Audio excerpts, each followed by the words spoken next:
Hi, I'm Sivalakshmi, working as an assistant professor in EC department at R.M.K College of Engineering and Technology. In today's video, we are going to see about the introduction to digital electronics. So I'll start the session just by answering few questions which would always pop up in your mind. What is all about? Is it really that important to learn the subject? Do I have any opportunities in this field? If so, now how I should get prepared for the same?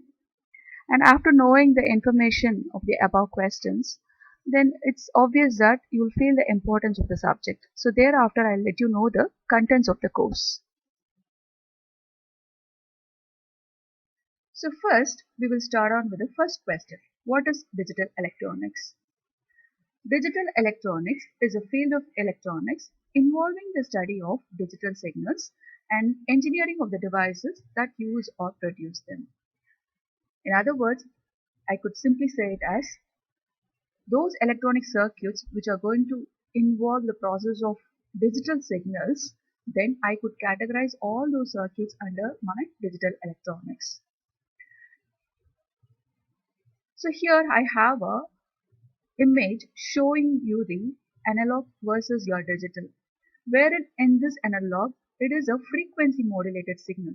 According to the modulation of your frequency, you'll have the digital signals to be represented. So look at this. You will have a high frequency over a period of time. So you'll have a corresponding high logic signal to be produced in your digital signal. And similarly, you will have a low frequency of signal. So for that case, you will have a low logic to be produced in your digital signal. So in this way, you have to picturize your digital signals. Here we'll have a quick history on digital electronics. Prior to your digital technology, earlier days they made use of analog technology for electronic transmissions, which transmitted and received data as electronic signals by varying frequency or amplitude. In the 1930s, the prototypes of the computer were constructed using mechanical switches called vacuum tubes. During 1940s, electronic diodes were used, while these were better than the earlier, but they were not reliable. So the next stage of development took in 1947 with the transistors, which were smaller, faster and cooler than the earlier technologies. Also transistors were replaced by integrated circuits and that got smaller and smaller with the enhancements in fabrication technology. So what is there in an IC? So it is said that adding impurities to your semiconductor material like some germanium or silicon will have a p-type or n-type material. So having those p and n-type material together will form a conventional diode. And diodes connected back to back forms your transistor, and group of transistors put it together forms your logic gates, and your group of gates together forms your IC. So this is how when you look into your integrated circuit, that is into a chip, it will take to the core of your semiconductor material. Here ICs are classified based on the number of transistors enclosed within an IC. So if an IC is going to comprise of less than 12 gates now, then it could be categorized under SSI, small scale integration. If an IC is going to comprise less than hundreds of logic gates now, then I could categorize under medium scale integration. If the same IC is going to have less than 10,000 logic gates now, then I could call it or categorize under large scale integration chip. If a integrated chip is going to possess less than a lakh, then I can categorize those chips under VLSI, very large scale integration. If it's more than a lakh now, then I can categorize all my integrated chips under ultra large scale integration. So it is also based on logic gates, the number of logic gates enclosed within a single chip, or sometimes based on the transistors also you can take it into account. As I told you, because your logic gates are nothing but in turn transistors connected together. So it is evident that from the above classifications of ICs, still your Moore's law is alive. Jordan Moose, who is the co-founder of Intel Corporation, has predicted and had a vision and stated that the number of transistors enclosed within an IC would increase exponentially as days goes on. So here is the graph as a proof. Here you can see the number of transistors enclosed in your processor over a period of time. So look at this. Right now, in this era, we are making use of ICs which are enclosing around 10 billion of transistors into it. And also remember, still the sizes are reduced. In addition, I would like to add this real-time application as an example for Mozilla, wherein you can see the images. Just by seeing the images, now you would have identified what I am going to speak about. It is all about your computers. Now you can see that it has satisfied the Moore's law just by evolving from your room size to your palm size computers. Still, we have few more examples to know the revolution your digital brought into our day-to-day life. Say for example, landline communication systems got into a internet-based communication system ending up into our mobile phones. And thereafter, all your elementary radio navigation into our satellite navigations and all your analog indicators into our digital indicators. And the very best example or the potential example I can quote it over here under your digital indicator is your infrared thermometers. Right now we make use of infrared thermometers, whereas initially we had our conventional thermometers, wherein the difference is the analog thermometers, we have to go in contact to measure the value, wherein in your digital, even in your digital, the earlier version, the digital thermometers were in contact with a person, wherein right now what we have evolved with is your infrared thermometers, which is contactless. So just by shooting on your head, you can find out what is the temperature of your body. So I think you can imagine what a digital revolution we are living around. So similarly, many types of devices have been converted from analog to digital. And here you can see few in your images. So in all these digital devices, information is processed, transmitted and received as long strings of ones and zeros. Here we will see the advantages of digital electronics. Here comes the first, always information storage is easier in your digital electronics, and also it is always less affected by noises and easier to design, and more precise representation of a signal can be done with the help of your digital goods. Also, you have learned it already in this video. More digital circuitry can be fabricated on IC chips. Error management method can be inserted into the signal path to detect and correct errors. If not, at least we can ask for a new copy of the data.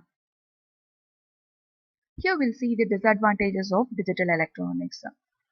The first comes is your loss of information. This happens whenever we perform a conversion, that is from analog to digital and digital to analog conversion, will come across this disadvantage. And next comes is your in your motherboard. So as I told you and as we have seen already, your single chip can enclose a more number of transistors. In turn, it speaks about your circuits. So as we add more number of circuits into the IC and together more number of ICs together in a board will create a heat energy. So we need a heat sinks to avoid the damage of other components. And next comes is your expense. When compared to analog, digital circuits are sometimes more expensive, especially even for the small quantities. So as a designer engineers, these are the problems you could face in your digital electronics field. All the information provided so far, I hope you would have understood what is digital electronics. And also you would have felt the importance of the subject. So next we'll move on to the future scopes of digital electronics. Here I say that you have a future scopes in your digital electronics field. Since because it makes use of VLSI technology, which has considerably decreased the size and the area of the circuit boards and has enhanced the accuracy and performance of the system.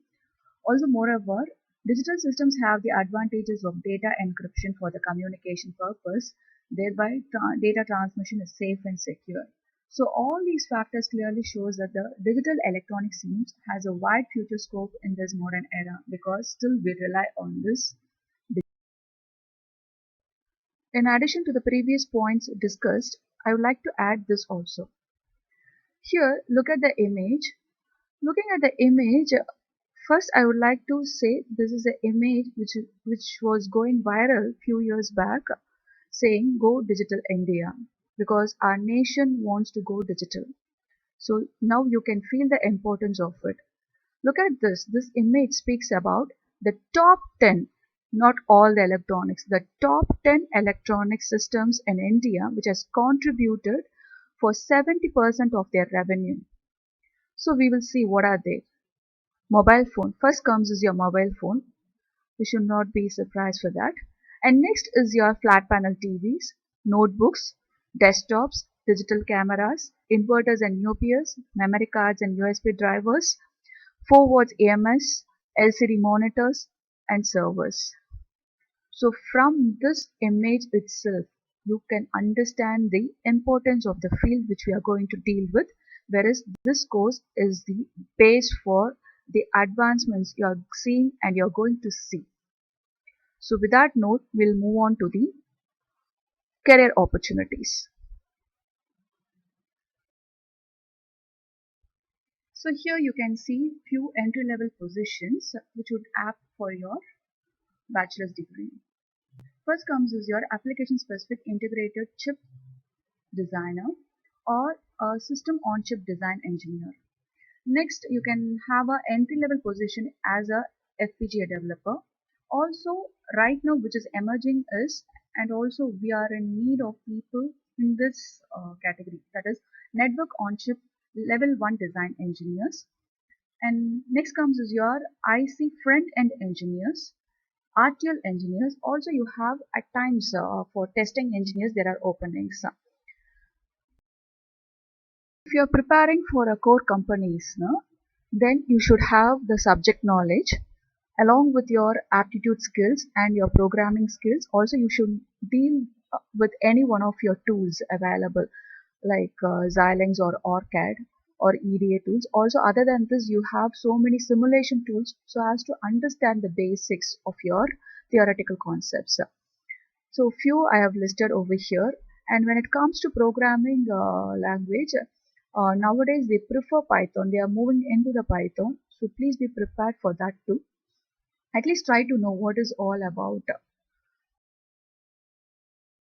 Wherein this course is designed in such a way that you'll have 5 modules starting from your digital fundamentals, and then you'll start designing one type of combinational circuits and the other type synchronous sequential circuits, asynchronous sequential circuits, and finally you'll let to know about your all your memory devices and digital integrated circuits. And these modules were designed in such a way that it's for sure you'll gain the theoretical basic knowledge about your digital electronics, which would help you in your career. So you need not worry about the topics mentioned below. You'll get to introduce to each of your topics in your later sessions. And finally, the expected course outcome would be hoping that you'll be able to understand and examine the structure of various number system and its applications in digital design.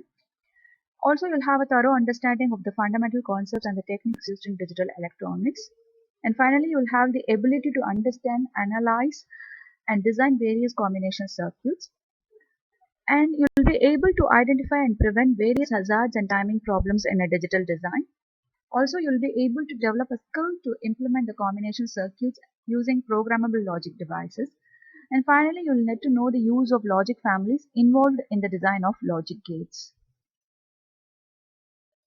So from these information, I hope you would have understood what is all about digital electronics. Also, you would have an idea what you are going to deal in this course. So with that note, thank you and let us see you in the next class.